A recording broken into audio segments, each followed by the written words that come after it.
entonces habíamos quedado, hablamos de lo que es la anisocoria, ¿se acuerdan? Que esto significa, si yo veo un paciente con trauma de encefalocraneal, voy a pensar que este paciente se está herniando o se está enclavando.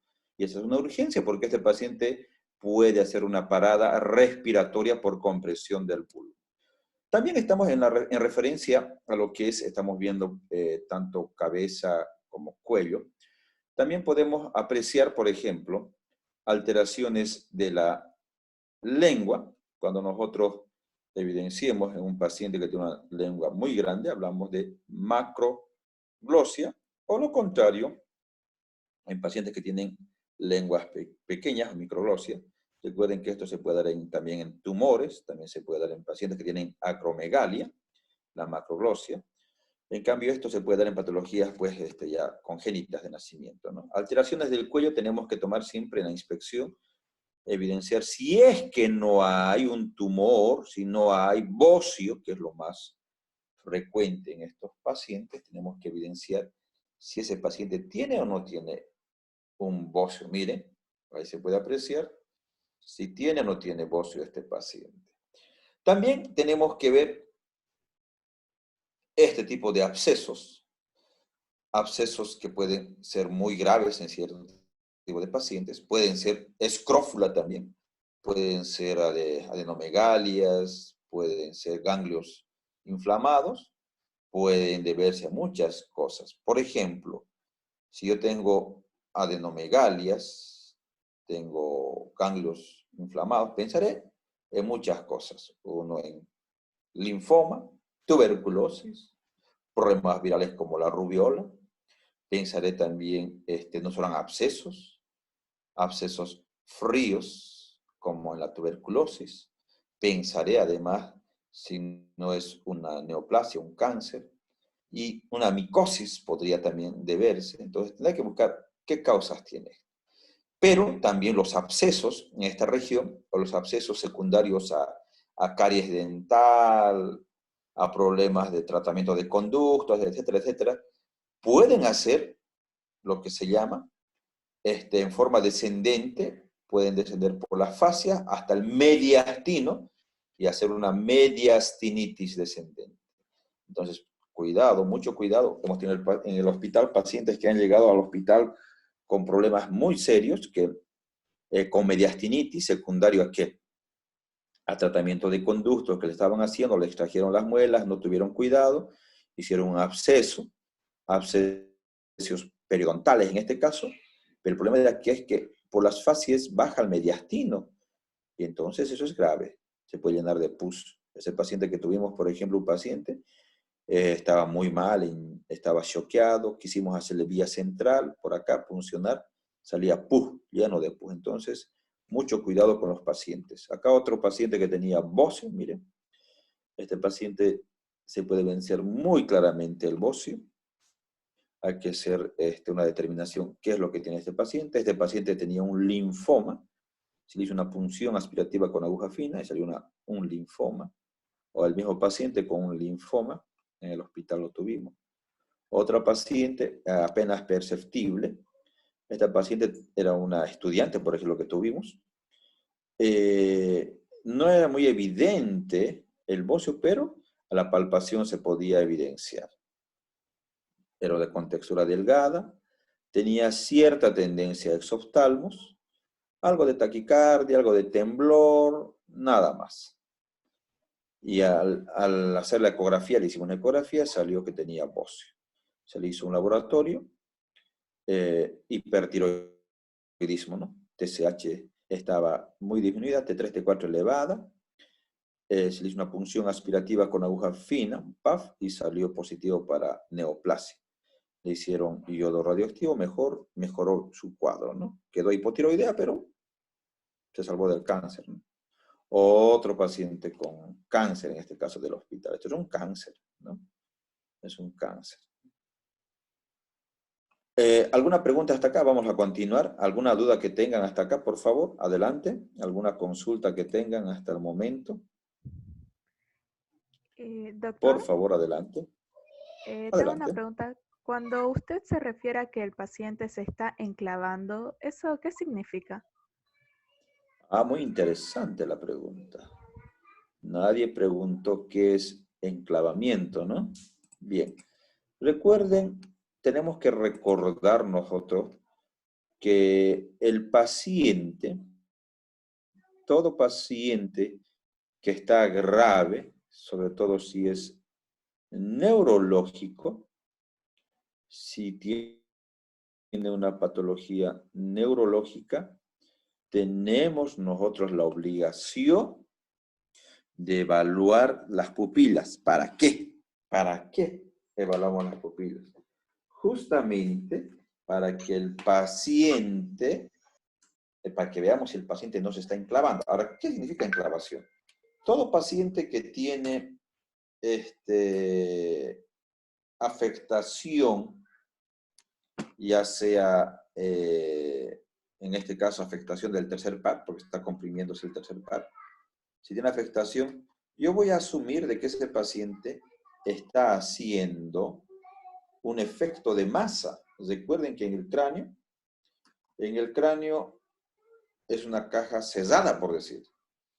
En la bóveda craneana, todo eso es una caja cerrada, no hay por dónde salga, más el efecto de masa va a salir por el agujero magno. ¿Ah? Entonces, ¿qué es lo que uno tiene que deducir de esto? Uno deduce de que si hay un efecto de masa, ese efecto de masa, cuando comprima, digamos que hace un hematoma en la cavidad craneana, hace un hematoma, empieza a sangrar, sangrar, sangrar, sangrar, sangrar. Entonces, ese paciente, ¿dónde va a expandir el efecto de masa? Lo que va a hacer expandir es hacia el agujero magno. Vale decir que todo ese efecto de masa va a empujar, va a comprimir, si quiere, va a ir comprimiendo, va a ir comprimiendo, comprimiendo, comprimiendo, comprimiendo, y va a querer salir todo el efecto de masa, o sea, todo eso va a querer salirse por el agujero magno. Pero en el agujero magno se encuentra además el bulbo raquídeo. Entonces, el problema es que cuando comprime al bulbo raquídeo, recuerda que este es el centro respiratorio, puede el paciente hacer una parada respiratoria. Entonces, se refiere justamente a eso, que si uno no tiene, por decir así, la idea de buscar, de ver, digamos, de ver eso, de ver que se está enclavando el paciente, si no toma en cuenta eso, puede ser nomás que el paciente se enclave y se muera. En conclusión, el enclavamiento se refiere a que el paciente va a hacer una parada respiratoria por compresión del centro respiratorio, por ese efecto de masa que tiene. Pero antes de que pase eso, nosotros nos damos cuenta con la anisocoria. O cuando tú veas una tomografía vas a ver que está desplazada, completamente desplazada. Entonces pensarás nomás que ese paciente se está enclavando, pues lo más probable, ¿no? Entonces más o menos se refiere a eso, ¿no? ¿Alguien más, alguna pregunta? Doctor, disculpe, Adelante. este, ¿hay la posibilidad de que que se produjera, digamos, el bocio por un hipotiroidismo? ¿Y cuál sería el diagnóstico diferencial? O si hay, digamos, un examen físico de diferenciar el bocio del hipertiroidismo y del hipotiroidismo. Muy buena pregunta. Enseguida vamos a responder esa pregunta. Vamos a avanzar justamente eso. Enseguida vamos a ver ese tema, justamente vamos a verlo enseguida. A ver, vamos a ver, a ver, a ver. No, voy a sacar este efecto de masa, a ver, para que más o menos me entienda. ¿Dónde estamos? Estamos acá. No, los tres. A ver, acá. habíamos visto, para que quede más o menos clara el efecto de masa que les digo, se refiere a esta. Vamos a ver. Estamos acá.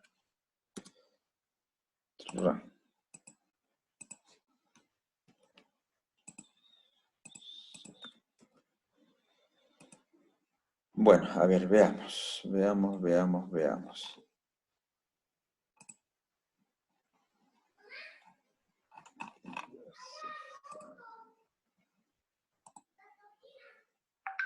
Ya.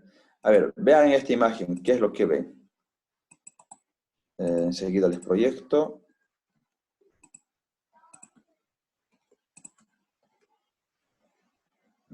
La tengo.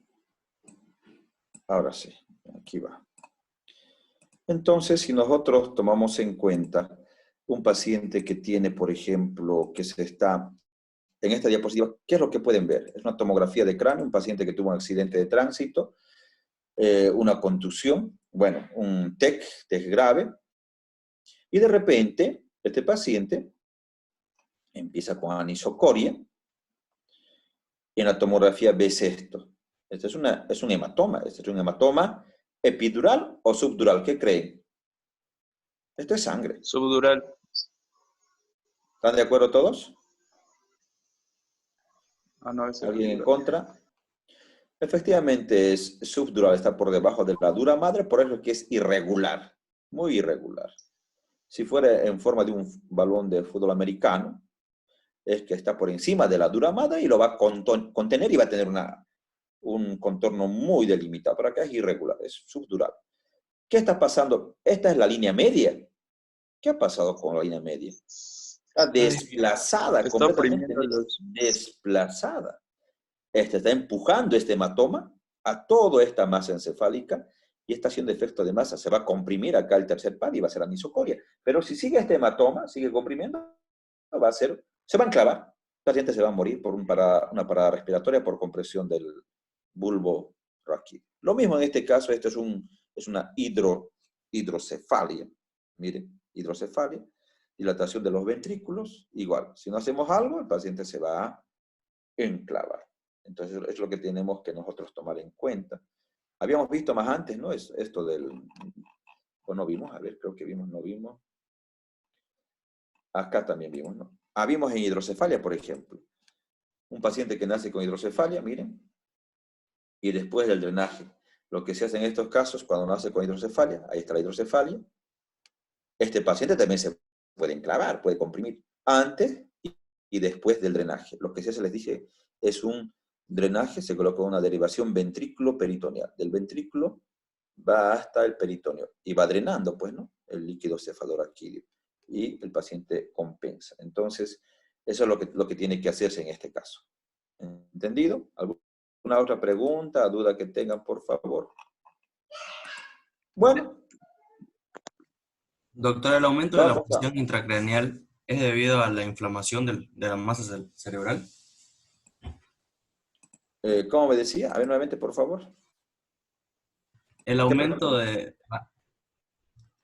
el aumento de la presión intracraneal para que se dé el enclavamiento es Ya. debido a la inflamación de la masa cerebral.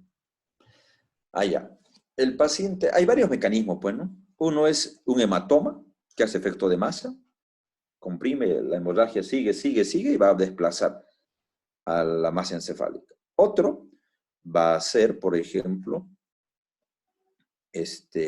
lo otro va a ser lo que se llama la hidrocefalia, va a comprimir, o sea, hay tanto líquido cefalorraquídeo que está obstruido, por decir, el drenaje del acueducto de Silvio, no sé, está obstruido, entonces no circula el líquido cefalorraquídeo, no va por todo el circuito y hace hidrocefalia, y eso va a ser efecto de masa. Y otro puede ser un efecto de masa por inflamación, o sea, puede ser que el paciente haga un edema, se llama edema cerebral, y el paciente tranquilamente va a hacer igual efecto de masa. O sea, otro puede ser edema cerebral por inflamación. En un TEC igual puede haber no simplemente un hematoma, puede haber edema cerebral. Entonces, lo mismo es efecto de masa podría tranquilamente realizar. Los otros también son los hematomas intraparenquimatosos que podrían darte y demás, ¿no? Otra consulta, me decían, por favor. Otra duda que tengan. Adelante. Doctor, buenas tardes, disculpe. ¿Cómo estás? Buenas tardes. Le quería hacer una pregunta referente a lo que serían los globos oculares. En los anillos de Kayser-Fleischer, ¿en qué patología puede referir? Muy buena pregunta. A ver, recuerden, vamos a llevar una clase muy aparte de lo que es oftalmología. Vamos a ver en oftalmología. Estamos en la parte en este momento estamos viendo la parte de generalidad, pero sí, se puede ver algún tipo de lesiones en los ojos, ¿no? Que se pueden dar. Recuerden que todos los pacientes que tienen alguna patología, tenemos que siempre enfocar desde el punto de vista de la semiología. Recuerden, estos pacientes en algún momento pueden tener, siempre es lo bueno preguntar, ¿no? ¿Qué es lo que tiene? ¿Cómo empezó? ¿Cuándo empezó? ¿Qué es lo que tiene? ¿Qué molestias tiene? Siempre es bueno, ¿no? Porque si nosotros no hacemos eso, el paciente va a tener algún tipo de anomalías y nosotros no vamos a poder llegar a detectar. Entonces, lo primero siempre, en cualquier patología que uno vea, no es, digamos, que uno llega al diagnóstico de acuerdo a esto, de acuerdo a lo que es, digamos, directamente vemos una patología y ya llegamos allá. No, lo que tiene que hacer uno siempre es una semiología. ¿Qué? ¿Cómo? ¿Cuándo? ¿Y por qué? La pregunta clásica. ¿Qué? ¿Cómo? ¿Cuándo? ¿Y por qué tiene esta patología? ¿Me entienden? Entonces nosotros siempre tenemos que preguntarnos eso. ¿Qué, cómo, cuándo, dónde y por qué? Preguntaremos al paciente, por ejemplo, ¿cuál es la patología? ¿O qué molestias tiene? ¿Tiene algún tipo de patología?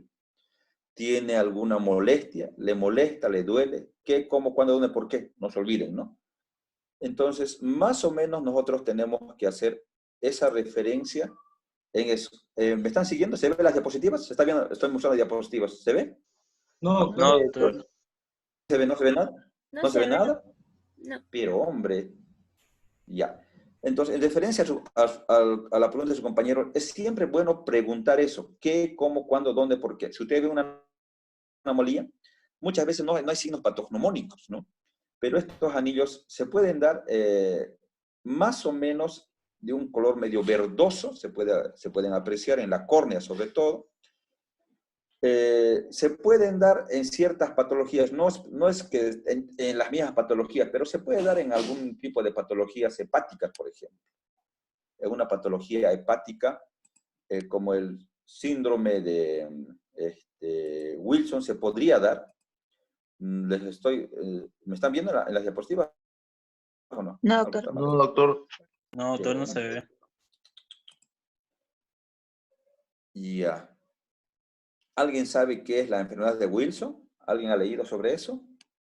Creo que es una enfermedad autosómica, doctor, donde no se puede eliminar bien el cobre por la vesícula biliar. Pero Y hay un hombre, aumento. pero hombre. ¿Quién hizo la pregunta de los anillos? Yo, doctor, Sebastián. Pero hombre, ya. ¿Y quién ha respondido del síndrome de Wilson? Yo, doctor, intoxicación por cobre. Pero hombre, mierda. ¿En qué patología están? ¿En dónde están leyendo ustedes eso? Bien, me parece excelente. De Robbins y Cotran, doctor. El año Ángel. pasado lo leímos. El año Bien. pasado llevamos en bioquímica intoxicación por metales. Por el cobre, ¿no? ¿Qué Sí, doctor. enfermedades han llevado? Enfermedad de Wilson, enfermedades hepáticas. Ah, está bien, excelente. En semiología lo que nosotros vamos a hacer siempre es preguntar qué, cómo, cuándo, dónde, por qué. Eso tenemos que nosotros. Entonces, difícil, digamos que, a no ser que seas oftalmólogo tú, digamos, ¿no? Te veas oftalmólogo. A ver, veamos y pillaste, digamos, ya, es muy, muy complicado. Por eso siempre es bueno empezar por la semiología. ¿Qué, cómo, cuándo, dónde, por qué? ¿No? porque directamente tratar de buscar estos anillos de Fleischer es muy complicado, te digo. O sea, no vas a la primera que, a ver, veamos tus ojitos, lo veremos. Muy complicado, o sea, desde el punto de vista semiológico. Pero sí, tú puedes preguntar si no tiene alguna alteración, para empezar, hepática, y a consecuencia de eso podrás buscar otros signos o síntomas que se podrían dar por alteraciones, por ejemplo, hepáticos, alteraciones por intoxicación de cobre y demás. O sea, esa es la idea en la semiología. No es que tú vas a ver una lesión y ya está, llegaste al diagnóstico. A no ser que tengas bastante experiencia, ni los oftalmólogos de por ahí van a poder a simple vista, digamos, ¿no? O sea, lo que les dé el consejo es que muchas veces uno piensa que va a haber un signo y ese es el patognomónico. Muchas veces no se va a dar, ¿no? Porque tiene mucha connotación, muchos signos, muchos síntomas el paciente. Pero si nosotros haremos de forma de inspección, palpación, percusión y auscultación en la secuencia de anamnesis, todo eso, vamos a llegar al diagnóstico en forma ordenada.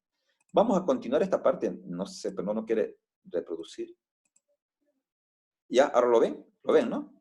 En las diapositivas, nada. No se ve, todavía, doctor. doctor. Pero, No se ve. hombre, algo está pasando acá, no sé. Ahora sí, creo que sí. Estábamos acá, ¿no?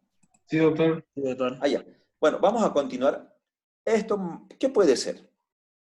¿Alguna pregunta para ver? ¿Alguna duda? ¿Alguna consulta sobre esto? Adelante. Son inflamación de los nódulos linfáticos,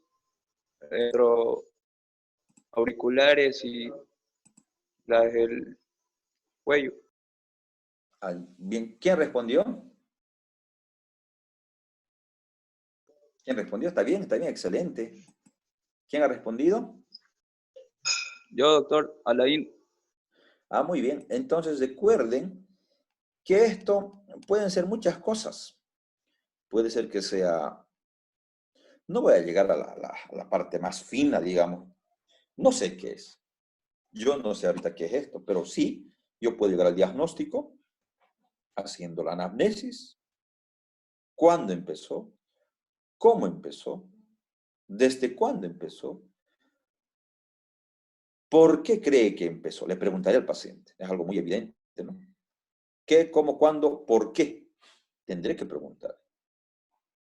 Él te dirá, doctor, le cuento que esto me empezó a levantar tal fecha, empezó con una bolita, bla, bla, bla. Entonces tú vas a empezar a describir. Entonces, en cualquier lesión que yo tenga, por ejemplo, la región del cuello, lo que tendré que hacer es, uno, inspección, es una masa. En mi examen semiológico, en mi historia clínica, notaré, se observa una masa, diré, una masa, una tumoración, si quieren, en región del cuello, ¿sí? De aproximadamente, ¿cuánto creen, calculan? Unos 7 centímetros aproximadamente de diámetro, de bordes, me parece que están regulares, ¿no? Tampoco está irregular. Inspección. No parece que esté rubicunda, ¿sí? Inspección. Luego haré palpación. En la palpación tendré que ver o palpar la consistencia, si está blando, duro. Si es duro pétreo, pensaré nomás que es cáncer. Pensaré nomás. Repito, inspección, palpación. Percusión no lo voy a hacer, no va a dar mucha, pero dice que tendríamos que hacer. Y auscultación tendré que hacer.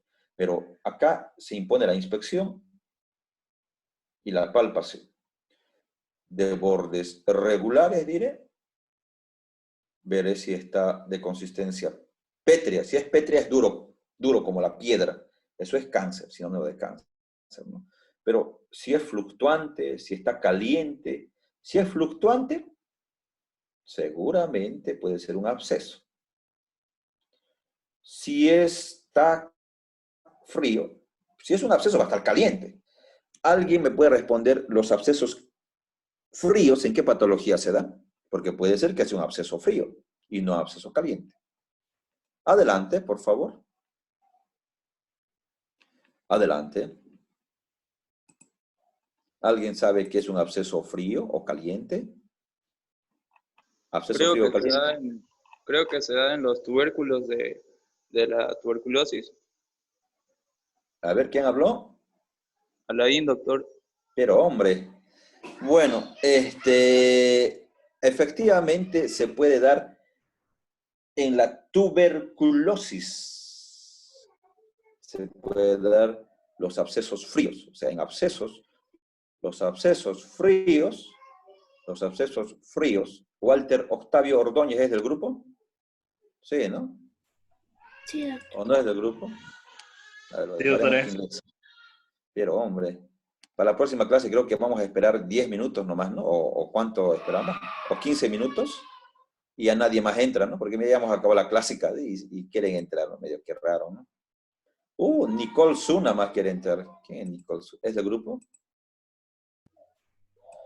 Bueno, entonces estamos hablando de que esto se puede tratar, dijimos, de un absceso frío o un absceso caliente. Un absceso frío se va a dar en tuberculosis cutánea. Ya saben, cuando ustedes escuchen de abscesos fríos, piensen en tuberculosis. Entonces, en la historia clínica yo voy a anotar de esa manera.